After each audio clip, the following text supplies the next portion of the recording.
Nahid Rana champions ট্রফির ছুটি কাটিয়ে অবশেষে প্রিমিয়ার লিগে যাত্রা শুরু করছেন।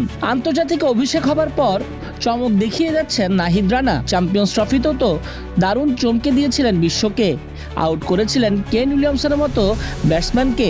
এছাড়া আইসিসির বিজ্ঞাপনী ব্যানারও ছিঁড়ে ফেলেছেন বুটের স্পাইক দিয়ে। তাই তো জুতোয় হাত দিয়ে হয়তো সেটাই দেখাচ্ছিলেন কোচ হান্নান সরকার, তারেক আজিজ খানদের। কোচেরাও মনোযোগী হয়ে শুনছিলেন। যারা ঘটনাটা জানেন না তাদের জন্য রিপিট করা যাক। নিউজিল্যান্ড ম্যাচে টিভি রিপ্লেতে বারবার দেখানো হচ্ছিল নাহিদ রানা বুটের স্পাইক দিয়ে আইসিসির স্পন্সর কার্পেট ছিঁড়ে ফেলছিলেন। যখন রান আপ নিচ্ছিলেন তখনই বারে বারে স্পন্সর কার্পেটের অবস্থা খারাপ হয়ে যাচ্ছিল, আর সেটাই টিভিতে এভাবে দেখানো হচ্ছিল।